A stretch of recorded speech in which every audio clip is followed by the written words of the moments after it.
Alright, I'm putting this video together to show everyone the greenhouse. It's a 12 by 24 greenhouse on this side behind me, over there. And it's attached to a 12 by 24 barn or storage building or whatever you want to call it. And the reason that we did this is twofold.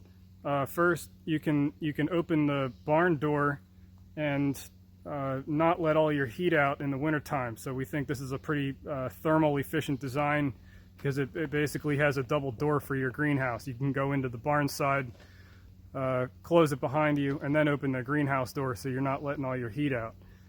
The other thing that we did with our greenhouse is we built it at the bottom part of our hill.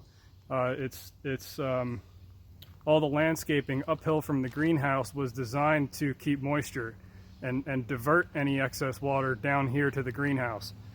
So we really tried to keep the greenhouse as moist as possible without wasting our own water. So here, I'm going to walk inside now.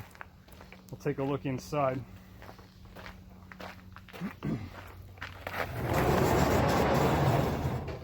Alright, so there's the barn door, and then into the greenhouse side. Actually, I'm going to go over to the iPad first because the fan's on. Alright, I'll turn the fan off. Now we'll be able to hear a little bit better. Alright, so in the greenhouse here, you can see the panels are built with a polycarbonate plastic double-walled material here. Let's see. The wall between the greenhouse and the barn is insulated. We've got the styrofoam insulation to keep the heat in the greenhouse. It keeps heat in the greenhouse, and it keeps the barn side from getting too hot in the summer. So it twofold. The insulation was a great addition. On the floor, we have probably half a triaxle of mulch in here. The reason for all the mulch is it holds moisture. So that way, if you come in here with a garden hose and you sprinkle for a half hour or something like that, the mulch rather, will hold the water a lot better than just the bare ground. Very tough to keep it moist, especially during the daytime. We found that you can run the fan all day long and to keep the temperature down, but if you try to run the humidity or the sprinkler system to keep the humidity up during the day, it's just a waste of time, waste of electricity, and a big waste of water. So I don't recommend trying to run your water during the day. Just do that at night. This is the biggest part of our smart greenhouse right here.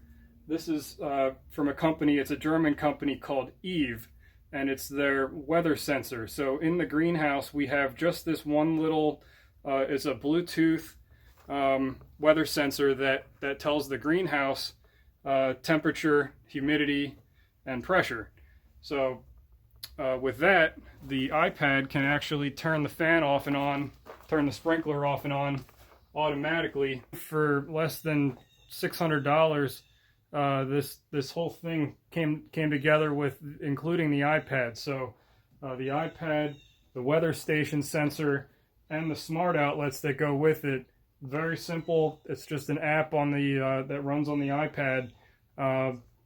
Great little package, because I really looked into kind of building my own, using a Raspberry Pi or some sort of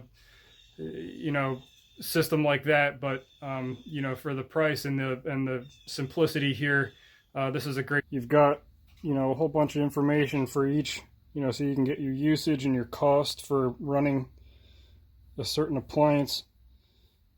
If you go into the weather station, it gives you the current humidity and temperature in there.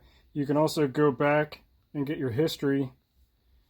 Pretty neat. Air pressure as well. And then the automation is, if you go under scenes, you've got timers and you've got rules. And I've got 4 rules set up in here, and we're going to try to zoom in so you can see them. You basically need 2 rules for each thing. So for the fan, you need to kick it on above a certain degree and kick it off under a certain degree. And same thing with the water pump when it comes to the humidity. And I believe I have a timer on the water pump, a schedule rather. That's what I ended up doing. If you go into the schedule here, you see I have a schedule that turns the water pump on every night for like 45 minutes.